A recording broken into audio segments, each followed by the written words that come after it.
One of the running examples I'm going to use during these videos on exploratory data analysis is the set of marks from the last time this course was offered, which was in second semester last year.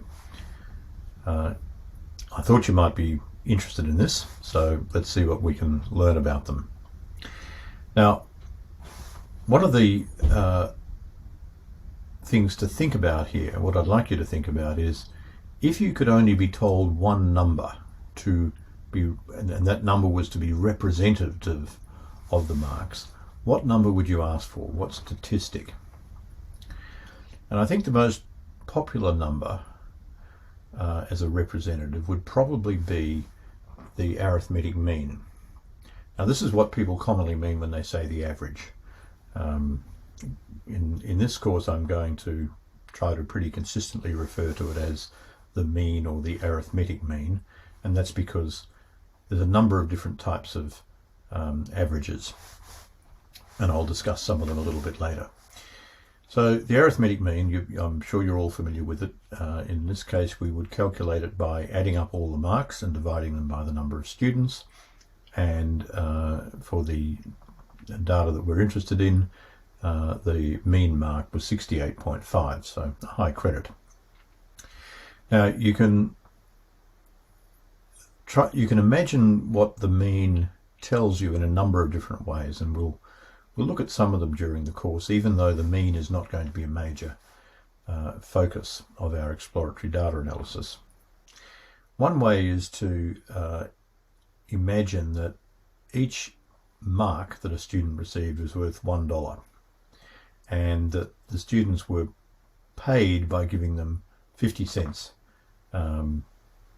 pieces, 50-cent pieces.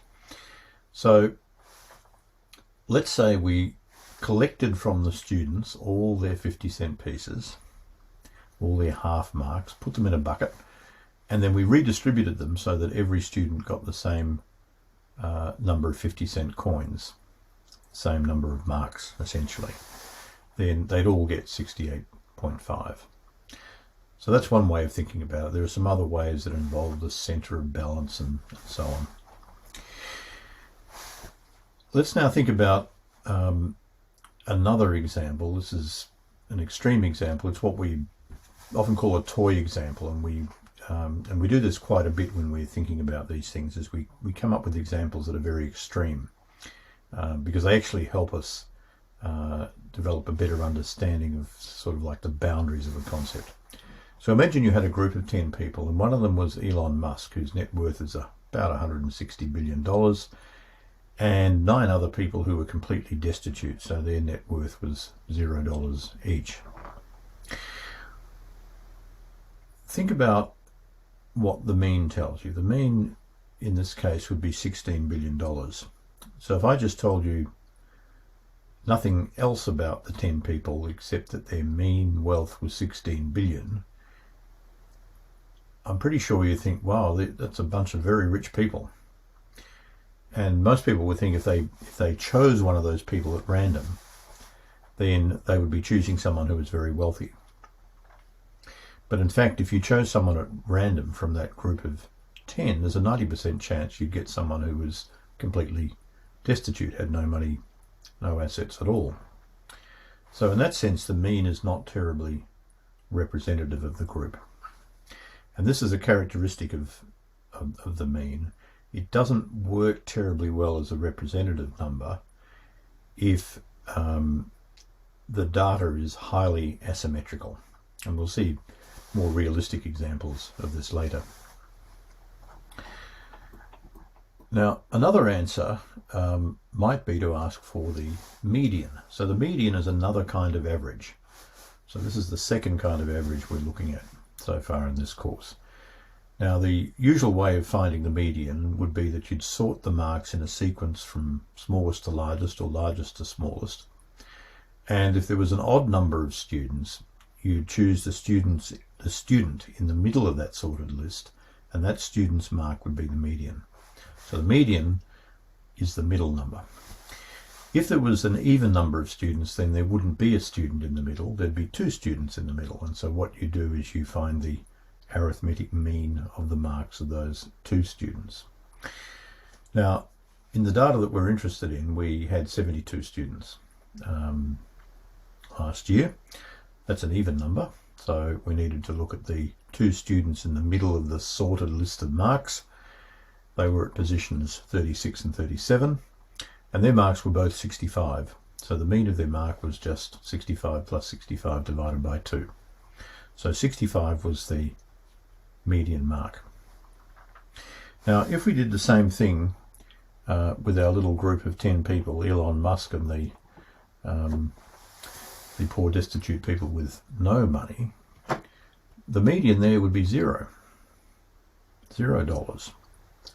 So think about how good is the information that gives us about the people in the group. That one is interesting because if you only know the median, you might think, well, this is a bunch of very poor people. And some people would say, well, it's a pretty good characterization of it. If you chose a person at random from the group, there's a 90% chance that that person's net worth was the median. So in that sense, the median is very representative.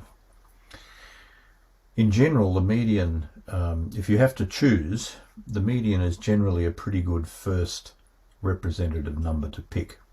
And the reason for that is that it's said to be a resistant average.